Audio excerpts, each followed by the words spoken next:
Our rain covered the city like a black curtain that night. The music from the nightclub still echoed through the streets even after midnight. People laughed. Cars moved slowly through the wet roads. Nobody noticed the body lying behind the building. A bartender found her first. He dropped a crate of bottles and screamed.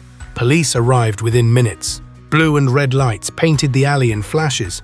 Officers pushed civilians away from the scene. Detective Elias Ward stepped out of his car quietly. He looked exhausted already.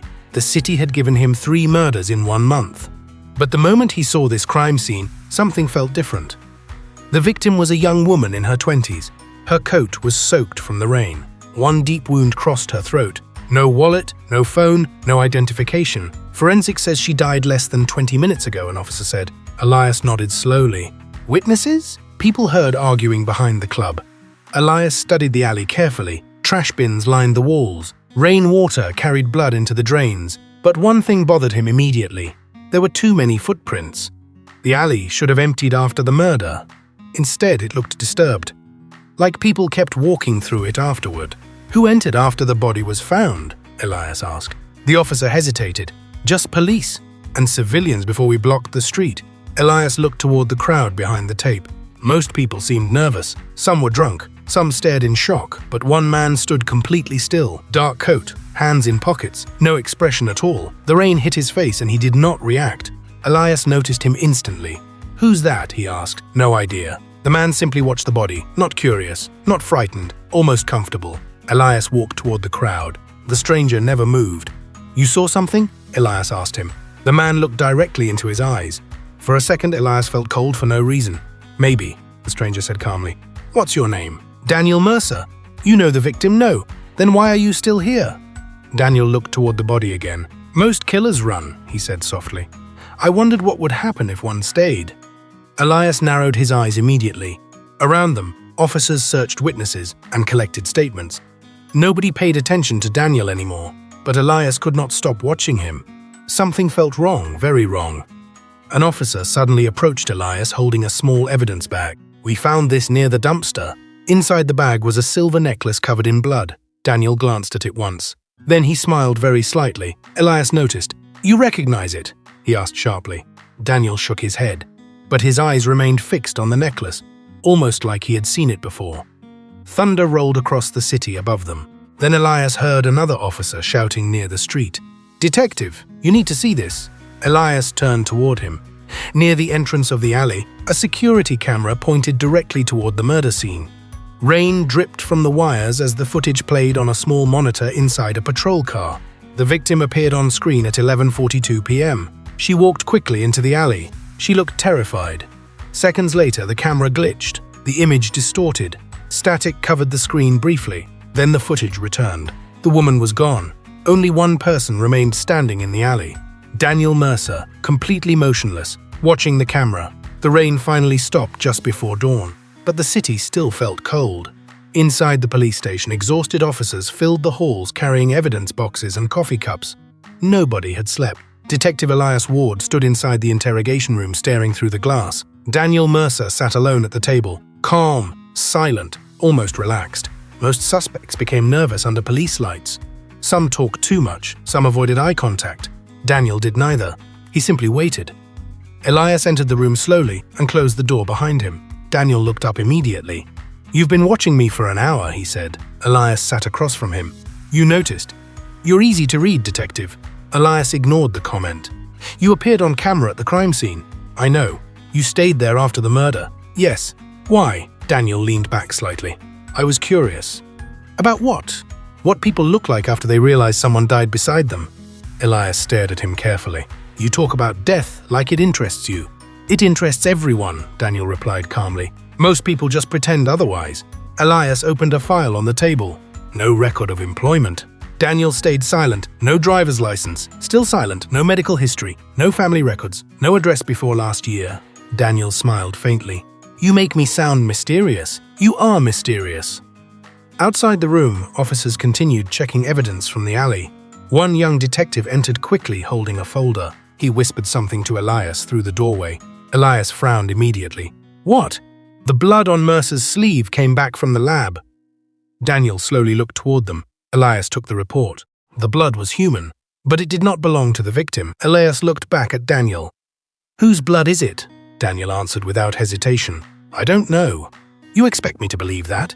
You asked for the truth." Elias slammed the report onto the table. "You were standing alone in that alley after a woman was murdered. Yes. You had blood on your clothes. Yes. And somehow you know nothing." Daniel tilted his head slightly. "You think killers panic after murder." Elias said nothing. "But real monsters don't panic," Daniel continued softly.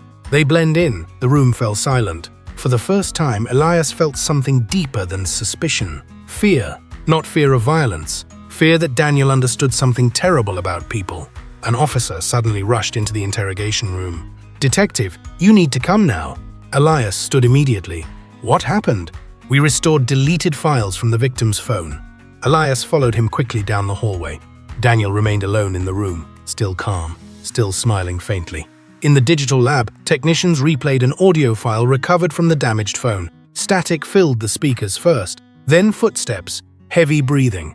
The victim sounded terrified. "She's running," one technician whispered. Then the woman's voice finally came through clearly. "He's following me," she whispered desperately. A loud crashing sound echoed behind her, then silence. The recording almost ended there.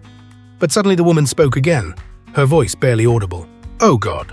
A pause, then 4 chilling words. "He's still here." The recording ended instantly. Nobody in the room moved. Elias slowly looked toward the dark hallway outside the lab, toward the interrogation rooms, toward Daniel Mercer. But when Elias returned to the room moments later, Daniel was gone. The interrogation room door swung open hard against the wall, empty. The chair still moved slightly.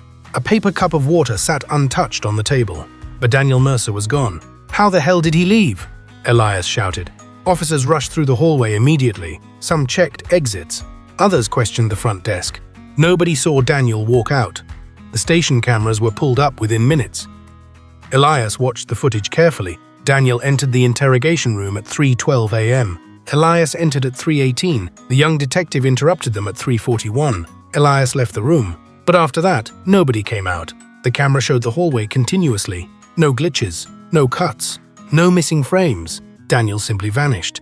"That's impossible," an officer muttered. Elias replayed the footage again, then again. Still nothing. His eyes moved toward the interrogation room door on screen, closed the entire time, but somehow empty when they returned.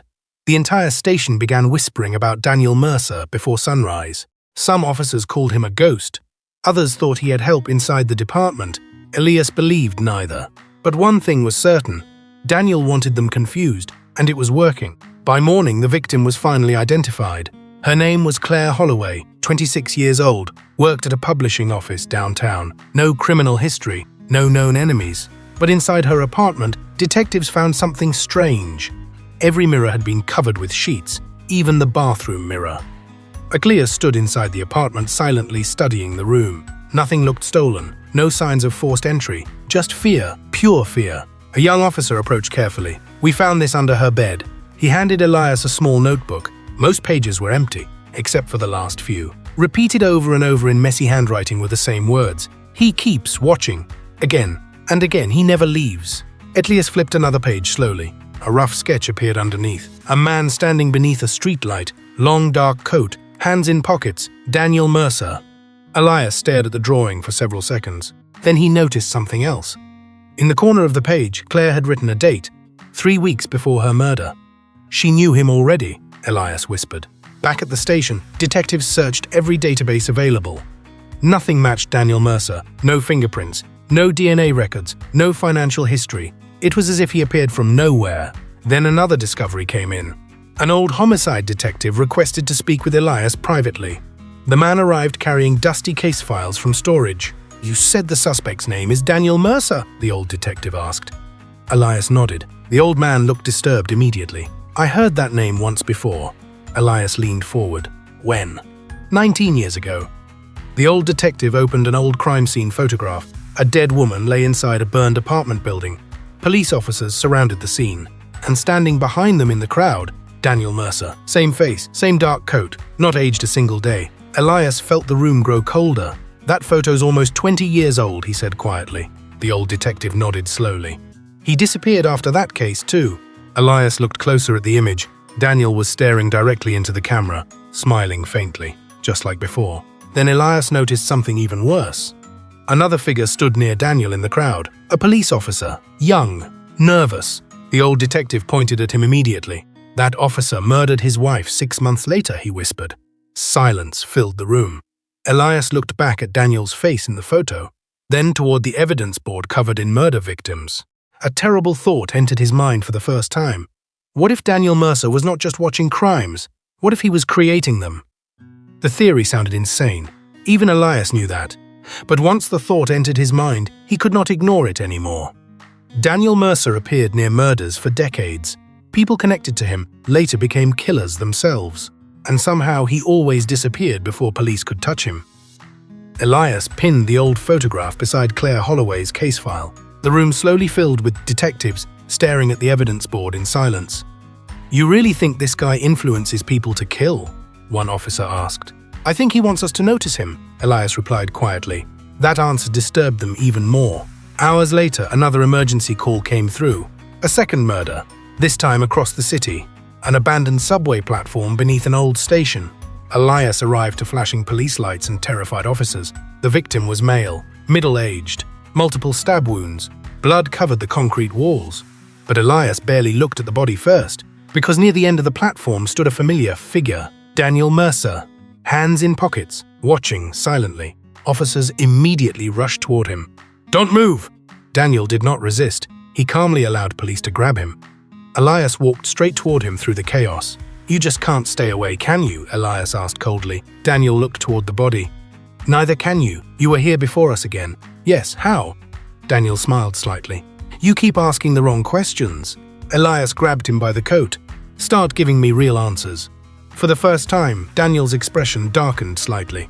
"You think murder begins with the knife," he whispered. "But it starts long before that." Elias released him slowly. The words felt wrong somehow, too personal, almost like Daniel believed them completely. Forensics interrupted the moment. "Detective, you need to see this." Near the victim's body, officers discovered a small tape recorder hidden beneath a bench. The recording inside lasted only 20 seconds. At first, there was silence. Then a man's voice whispered nervously, "He told me nobody would understand." Heavy breathing followed. Then another voice entered the recording. Calm, cold, Daniel Mercer's voice. "You already wanted to do it," he whispered. The tape ended instantly. The platform fell silent. Every officer looked toward Daniel, but Daniel showed no fear at all. "You can arrest me now," he said softly. Elias stared at him carefully. "Maybe I will." But deep down, Elias already knew the problem. The tape proved Daniel spoke to the killer. Not that he committed murder himself. Again, there was no direct evidence. Just enough truth to terrify everyone. Back at the station, detectives worked through the night, searching the victim's background. His name was Martin Vale, former teacher, recently fired from his job. Neighbors described him as isolated and unstable. Then another detail emerged. Martin had visited a psychiatric clinic 3 months earlier. Security footage from the clinic parking lot revealed someone standing beside Martin's car after his appointment. Daniel Mercer, always nearby, always watching. Elias rubbed his eyes from exhaustion. The entire case was beginning to feel unreal. Then one officer entered holding another old file box. "You need to see these." Inside were crime scene photos from different decades, different cities, different victims. But in nearly every image, Daniel appeared somewhere in the background, sometimes near police tape, sometimes hidden inside crowds, sometimes reflected in windows, always watching. Elias flipped through the photos faster and faster. 1978, 1979, 1980, 1981. Same face every time. No aging, no change. One picture finally stopped him cold. A photograph from 15 years earlier. A young rookie detective stood at a murder scene. Tired eyes, dark hair, Elias himself, and standing behind him in the crowd, Daniel Mercer.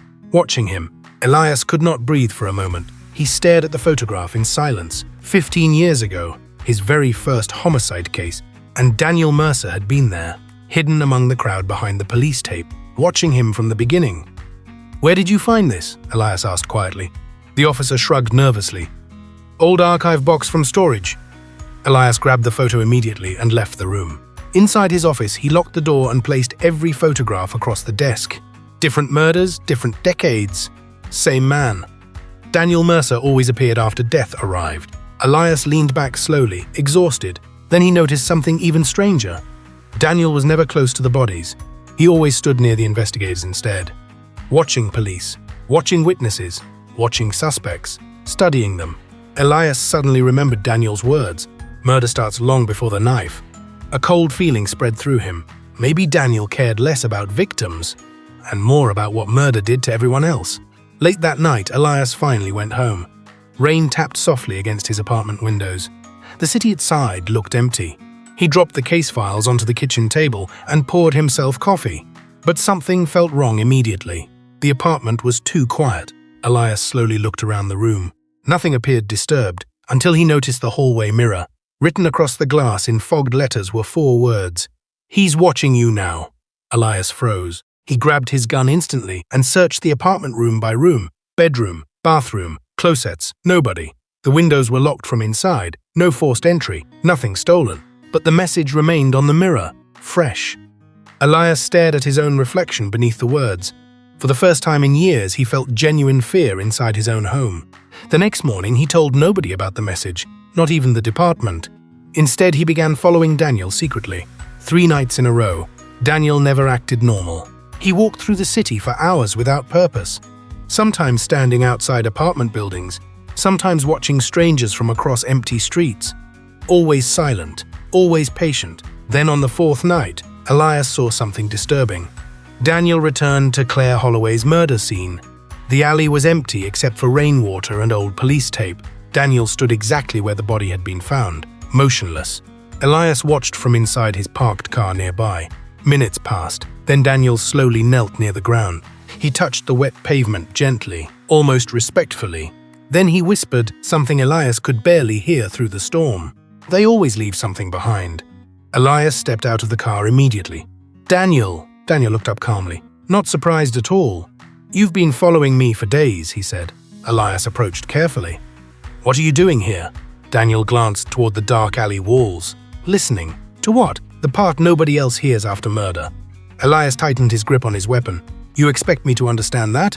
"No," Daniel replied softly. "But eventually you will." Thunder echoed above the city again. Then Daniel slowly stood. "You know what the worst part is, detective?" he asked. Elias stayed silent. "The killers almost always think they're justified." A long pause followed. "They believe someone forced them into it." Elias narrowed his eyes. "And what do you believe?" Daniel smiled faintly. "I believe people are much weaker than they pretend." Suddenly a phone rang inside Elias' pocket. He answered immediately. The voice on the other end sounded panicked. "Detective, we found another body." Elias closed his eyes briefly. "Where?" "Old Grand Theatre downtown." Elias looked back toward Daniel, but Daniel was already walking away into the rain. Then he stopped briefly without turning around. "You should hurry," he said quietly. "The next scene is waiting." Police cars surrounded the Old Grand Theatre before Elias arrived. The building had been abandoned for years. Broken windows covered the upper floors. Rainwater leaked through the collapsing roof. Red and blue lights flickered across faded posters near the entrance. Officers looked shaken. Elias pushed through the crowd quickly. "What happened?" "Male victim," an officer answered. "Found on the main stage." Elias entered the theatre slowly. The air smelled like dust and rot. Every footstep echoed through the darkness. Then he saw the body beneath a single hanging spotlight. A man in his 40s, hands tied behind his back, one fatal wound through the chest. Blood spread across the stage floor like black paint. But that was not the worst part. Behind the body, written across the giant theatre curtain in blood, were 3 chilling words. "Elias knows why." The entire room fell silent around him. Detectives looked toward Elias nervously. Whispers started immediately. "What does that mean? Was the victim connected to him?" Elias ignored them, but inside panic slowly grew. Daniel was getting closer to him specifically. Forensics approached carrying evidence bags. No wallet again, no murder weapon. And there's something else.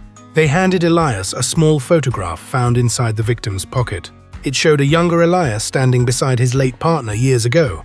The photo had been burned around the edges. On the back, someone had written, "You left him too." Elias stared at the words silently. His old partner, Jonah Reese, had died during a failed hostage case 11 years earlier. Elias blamed himself ever since. Nobody in the department talked about it anymore. But Daniel somehow knew.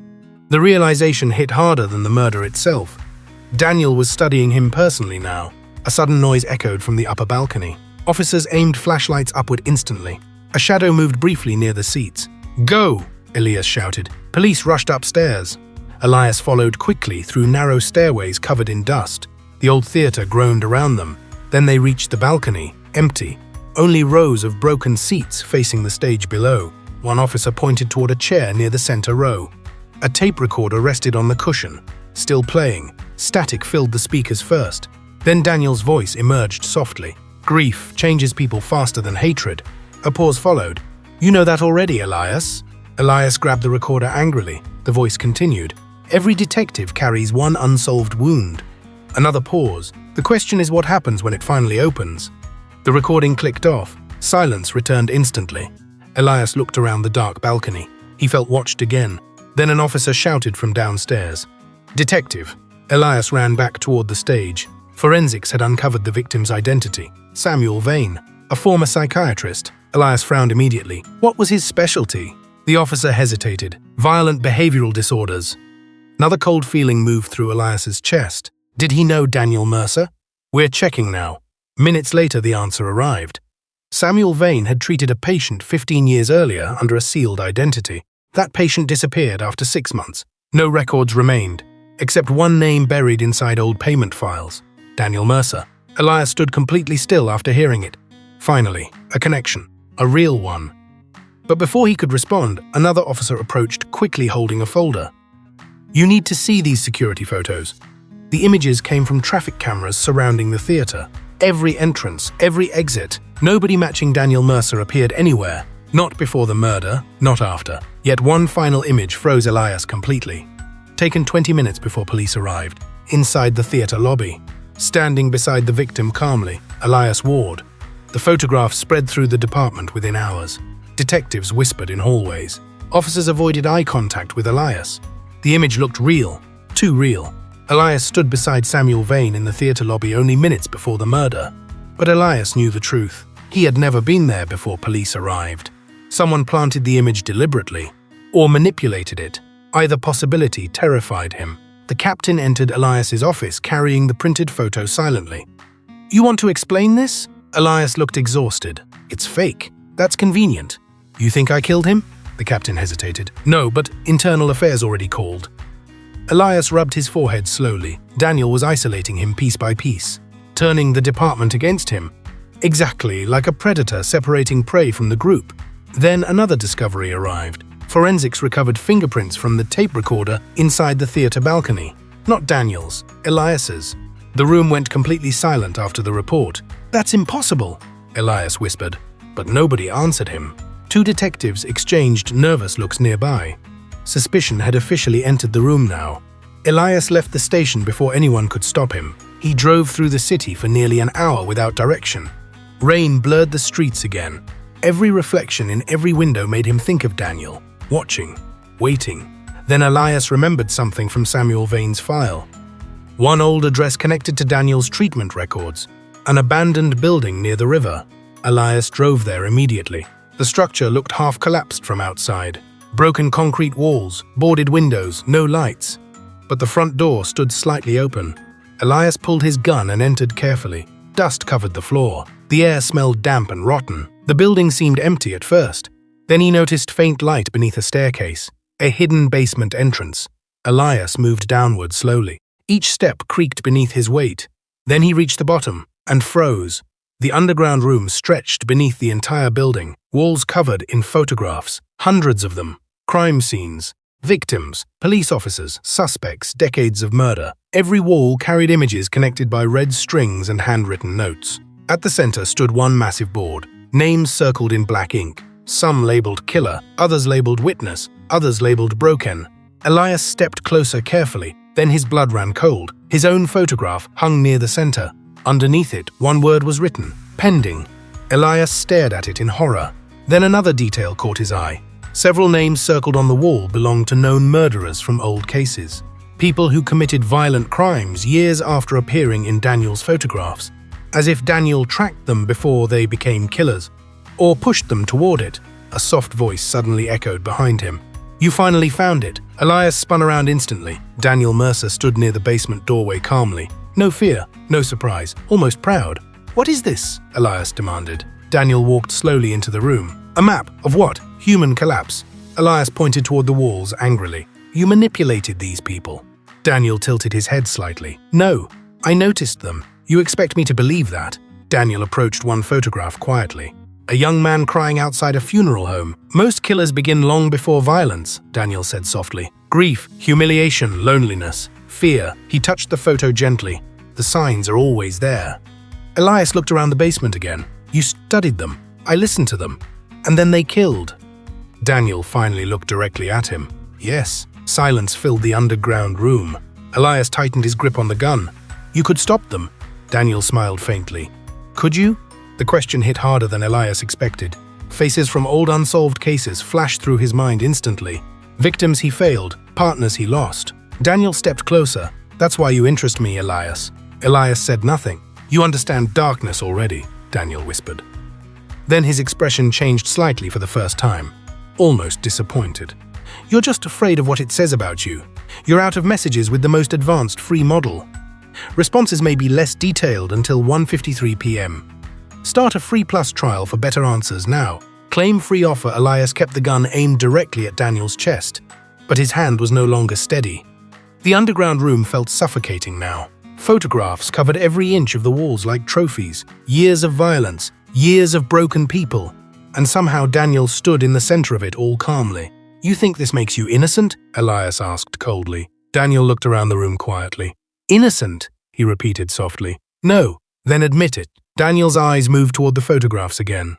I never forced anyone to kill, but you pushed them. I revealed them. Elias stepped closer angrily. You manipulated unstable people. Daniel finally nodded once. Yes. The answer came so easily that it unsettled Elias more than denial would have. Daniel walked slowly along the wall of photographs. People spend their entire lives hiding what they truly are, he whispered. Fear opens the door. He pointed toward one image. A teacher who murdered his family years earlier. He lost his job. Another photograph. A woman who poisoned her husband. She discovered betrayal. Another. A teenager responsible for a school attack. He wanted the world to notice him. Daniel looked back toward Elias. I only watched the moment they stopped pretending. Elias felt sick listening to him, because part of it sounded believable. That was the worst part. You're insane, Elias muttered. Daniel smiled faintly. No, I'm observant. Suddenly footsteps echoed above them. Police. Someone must have tracked Elias's car. Daniel heard them too. You should leave, he said calmly. Elias kept the gun raised. I'm arresting you. For what exactly? Daniel asked softly. Elias froze. Because again, he had no direct evidence. Only theories, photographs, fear. Daniel stepped closer slowly. You know what frightens you most? He whispered. Elias stayed silent. You're starting to agree with me. The footsteps above grew louder, officers shouting. Daniel looked toward the basement stairs briefly, then back to Elias. You still think monsters look different from everyone else? A long silence followed, but they don't. The basement lights suddenly went out. Darkness swallowed the room instantly. Officers shouted upstairs.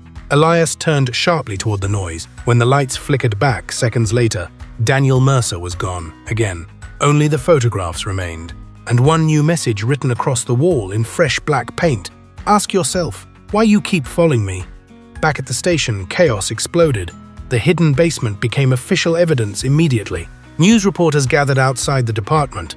Internal Affairs took control of the investigation.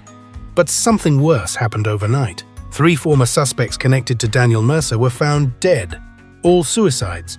All within hours of police discovering the underground room. Each left behind nearly identical notes. He showed me what I really was. The department panicked. Some officers believed Daniel led a secret cult. Others believed he blackmailed unstable people. Nobody understood the full picture anymore. Elias sat alone inside his office staring at the evidence wall. Then his phone vibrated quietly. Unknown number, he answered carefully. Silence at first. Then Daniel's voice emerged softly. They're going to blame you soon. Elias stood immediately. Where are you? You already know. You're finished. Daniel almost sounded amused. No, you're simply closer now. Elias clenched the phone tightly. Why me? A pause followed. Then Daniel answered quietly.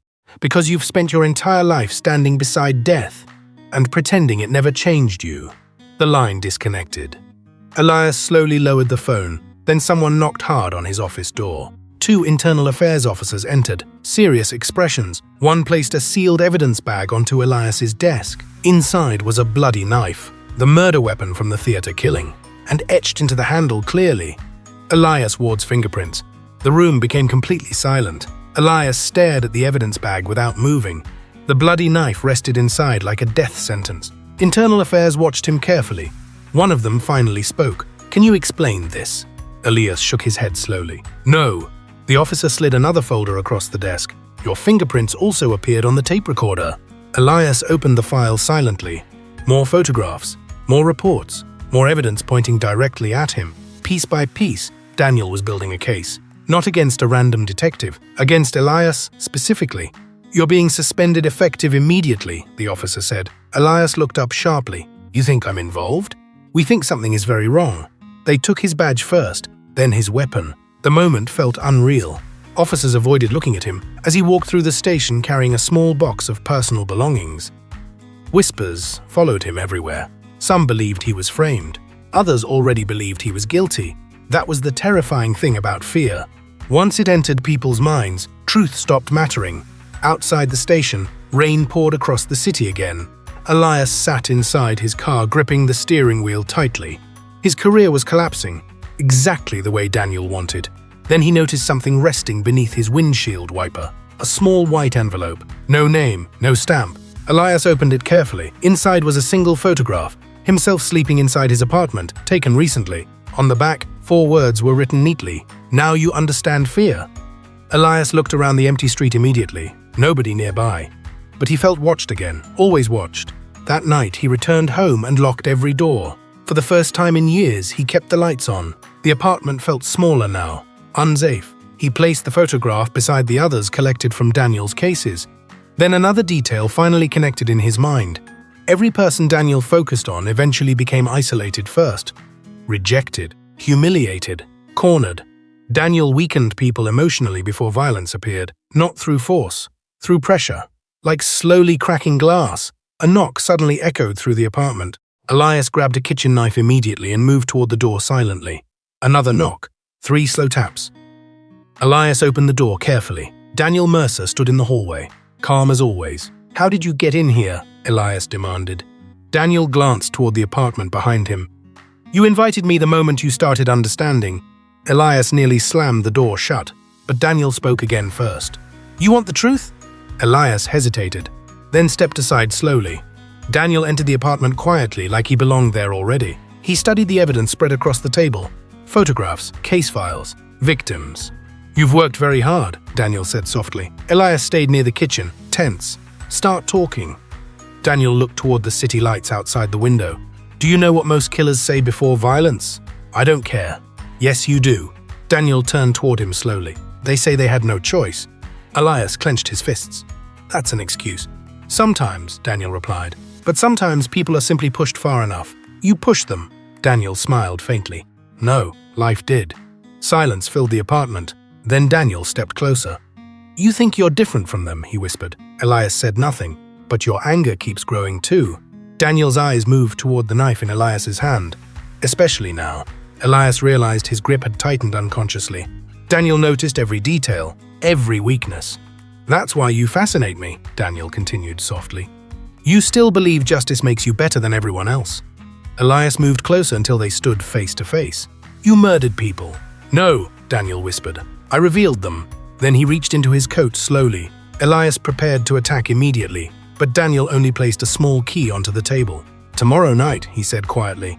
"Train station locker 247. What is it?" "The beginning." Daniel turned toward the apartment door, then stopped briefly. "One more thing, Elias." Elias stayed silent. Daniel looked back at him calmly. "If you truly believed I was evil, you would killed me already." Elias did not sleep that night. The locker key remained on the kitchen table beside the photographs. Every few minutes he looked at it again. Daniel wanted him to go to the station, which meant it was probably a trap. But Elias already knew he would go anyway. By morning, news channels across the city were discussing the murders non-stop. Leaked reports connected Elias to the investigation publicly. Some headlines called him a suspect. Others called him unstable. Daniel was destroying his life without touching him directly, just pressure. Exactly like before. Late the next evening, Elias arrived at Central train station wearing a dark coat and baseball cap. Thousands of commuters filled the terminal. Voices echoed beneath giant steel ceilings. Trains arrived every few minutes. Security guards moved through crowds casually. Normal life continued, but Elias felt danger immediately. Locker 247 sat near the far side of the station beneath a flickering light. Elias inserted the key carefully. The locker clicked open. Inside rested a small portable radio. Nothing else. Elias picked it up slowly. Static hissed through the speaker. Then Daniel's voice emerged quietly. "Look around you." Elias scanned the station instantly. Families, tourists, workers rushing home. "Every person here believes violence happens somewhere else," Daniel continued. "They think monsters are easy to recognize." Elias moved through the crowd, searching for him. "Where are you?" "No," Daniel whispered through the radio. "Ask yourself a better question." A pause followed. "Who?" Suddenly the station lights shut off. Darkness swallowed the terminal. People screamed immediately. Emergency alarms began ringing. Panic spread through the crowds like fire. Elias pushed through terrified passengers, trying to reach the main platform. Then one gunshot echoed through the darkness. The entire station froze. Another scream followed. Emergency lights flickered red overhead now. Bodies rushed toward exits blindly. Children cried. Security officers shouted orders. Elias finally reached platform 6. A man lay dead beside the tracks. Single gunshot wound to the head. Blood spread across the concrete floor. Passengers backed away in horror. Then Elias saw something worse. Near the far end of the platform stood Daniel Mercer, calmly watching the chaos. Their eyes locked instantly. Daniel smiled faintly, then disappeared into the moving crowd. Elias chased him immediately. He shoved through passengers and sprinted toward the escalators. "Move!" he shouted. People scattered aside in panic. For one brief moment, Elias saw Daniel clearly again near the upper level. Still calm, still walking, never running. Elias followed him through crowded hallways until he suddenly collided with armed station police. "Stop right there!" Weapons aimed directly at Elias. Passengers nearby pointed toward him fearfully. "That's him!" someone shouted. Elias froze. "What?" An officer stepped forward carefully. "We received reports of a man with your description carrying a firearm near the shooting." Daniel had done it again. Set the stage perfectly. Before Elias could explain, another officer approached holding security photos from minutes earlier. The images showed a hooded figure near the victim moments before the murder. Same height as Elias, same coat, but the face remained hidden. The officers looked uncertain now, suspicious, exactly how Daniel wanted. Then Elias noticed something on the security screen behind them, frame-by-frame footage from the station cameras, and hidden among the terrified crowds during the blackout. Multiple people stood completely still, watching, not running, not afraid, just observing calmly. Men and women, different ages, different faces, all staring directly toward the murder scene, like Daniel. Elias felt cold immediately. This was bigger than one killer, much bigger. Then one final frame appeared on the monitor, just before the blackout began. Daniel Mercer standing beside the victim calmly, whispering something into his ear. The station footage spread across every screen inside the security office. Officers replayed the final frame repeatedly. Daniel Mercer leaning beside the victim moments before the shooting, whispering something. Then darkness, then murder. Elias stared at the frozen image carefully. "What did he say to him?" one officer whispered. Nobody answered. Because deep down, everyone feared the same possibility. That words alone had triggered the killing. The victim was identified within the hour. Nathan Cole, 34 years old, no criminal history. But investigators quickly uncovered something disturbing. Nathan recently lost his job. His marriage collapsed weeks earlier. He had visited a psychiatric crisis center twice in the past month. Another broken person. Exactly Daniel's pattern. Elias sat alone inside a temporary interview room while station police debated whether to detain him officially. Then a familiar detective entered quietly. Detective Mara Lynn, one of the few officers who still trusted him. "Forensics confirmed the gun belonged to a dead security guard," she whispered. "The shooter vanished during the blackout." Elias looked exhausted. Daniel planned all of it. Mara hesitated before speaking again. "There's more." She placed an old hospital file onto the table. Samuel Vane's sealed psychiatric records. Elias opened it slowly. Inside was the truth hidden for decades. Daniel Mercer was not his real name. His birth name was Adrian Vale. Elias frowned immediately. "Valley?" Mara nodded. "Samuel Vane was his father. Silence filled the room. Elias flipped through the pages quickly. Childhood trauma reports, psychological evaluations, violence exposure. Then one section caught his attention. Age 11, survivor of a mass killing inside a remote farmhouse. Parents murdered. 3 neighbors murdered. Bodies discovered after 2 days. Only Adrian survived. The report described what police found when they entered the house. The child sitting silently beside the bodies, watching, not crying, not speaking, just watching. Elias felt cold reading it. Another page revealed something even worse. Adrian later claimed he knew the murders would happen before they occurred. Nobody believed him, but he became obsessed afterward. He spent years studying violent criminals, attending trials, visiting crime scenes, interviewing unstable people. Not to stop them, to understand them. Mara lowered her voice carefully. Samuel Vane diagnosed him with severe emotional detachment and obsessive behavioral fixation. Elias closed the file slowly. He spent his whole life studying evil. No, Mara whispered nervously. He spent his whole life proving it. Suddenly Elias understood the truth completely. Daniel Mercer did not see himself as a killer. He saw himself as a mirror. He pushed damaged people toward violence to prove everyone carried darkness already. Every murder was an experiment, and Elias was becoming the final one. A loud alarm suddenly echoed through the station outside. Officers began shouting. Mara checked her phone instantly. Oh God, what happened? Elias demanded. She looked pale. Another body. Minutes later they arrived at the scene. The location stopped Elias cold immediately. The same alley where Claire Holloway died. The original crime scene.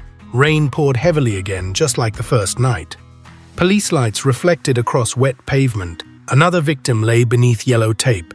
But this body carried something different, a message carved directly into the wall nearby. The final test begins. Elias stepped closer slowly. Then he noticed a small object resting beside the body, his old police badge, the one Internal Affairs confiscated days earlier. Mara looked at him carefully. He's setting you up again. But Elias barely heard her, because across the street, hidden among the growing crowd of civilians and officers, Daniel Mercer stood silently beneath a streetlight, watching him, waiting. Rain crashed against the alley like falling glass. Police officers moved around the crime scene shouting orders. Flashlights cut through the darkness. Sirens echoed through the streets. But Elias only saw one person, Daniel Mercer, standing beneath the streetlight across the road, still, calm, waiting. Elias stepped under the police tape slowly. Mara grabbed his arm immediately. Elias, don't! But he pulled away without speaking. He crossed the street alone while officers continued surrounding the alley behind him. Daniel never moved. You finally understand now, Daniel said softly as Elias approached. No, Elias replied coldly. I finally see what you are. Daniel smiled faintly. And what's that? A coward. For the first time, Daniel's expression changed slightly, barely noticeable. You hide behind broken people, Elias continued. You destroy lives and pretend you're only observing. Daniel looked toward the rain-covered street quietly. I never forced anyone. You wanted proof. Daniel looked back at him. Yes, proof that everyone can become monsters. A long silence followed. Then Daniel nodded once. Because it's true. Elias stepped closer. No, you spent your whole life creating pain so you could feel correct. Daniel's eyes narrowed slightly. You think you're different? Elias said nothing. Daniel slowly walked toward the alley entrance. The anger inside you has been growing for years, he whispered. Loss, failure, guilt. He looked directly into Elias's eyes. You were always going to break eventually. Rainwater dripped from Elias's face as he clenched his fists. You killed all those people. Daniel shook his head slowly. They killed themselves long before the violence began. Elias suddenly grabbed Daniel by the coat violently and slammed him against the wall. Police nearby shouted immediately, weapons raised. Elias! Mara screamed, but Elias barely heard her. His breathing became heavy. His hands tightened around Daniel's throat, and Daniel smiled, not afraid, satisfied. This is the moment, Daniel whispered weakly. The final test. Elias froze. For one terrifying second, he understood exactly what Daniel wanted. Not escape, not survival, validation. Daniel wanted Elias to become proof. Another broken man consumed by rage. Another killer standing at a crime scene. The same cycle again. Elias slowly released him. Daniel's smile faded slightly. You see? Elias whispered. You were wrong. Police officers surrounded them fully now. Weapons aimed from every direction. Rain thundered against the pavement. Then suddenly a gunshot exploded through the alley. Everyone flinched. Chaos erupted instantly. Officers shouted. People ducked for cover. Mara screamed Elias's name. For 1 second, nobody understood what happened. Then Elias looked down. Blood covered Daniel's coat. Daniel staggered backward slowly. A sniper round from somewhere above had torn through his side. Police searched rooftops immediately, but no shooter could be found. Daniel looked strangely calm even now, almost peaceful. "You still don't understand," he whispered painfully. Elias stepped toward him carefully. "Who fired that shot?" Daniel gave a weak smile. "The one still watching." His body collapsed against the alley wall. Officers rushed forward, but the lights surrounding the street suddenly flickered once, then died completely. Darkness swallowed everything. People shouted in confusion. Flashlights moved wildly through the rain. 5 seconds passed. 10. Then emergency lights returned. Daniel Mercer was gone. Only blood remained on the ground where he had fallen. Nothing else, no footprints, no body. Silence spread through the alley slowly. Mara looked terrified. "That's impossible," she whispered. But Elias already knew the truth. Daniel had never worked alone. He looked toward the crowd surrounding the crime scene. Police officers, reporters, civilians standing beneath umbrellas. And among them, several people stared directly at him without fear, without confusion, watching calmly, exactly like Daniel always did.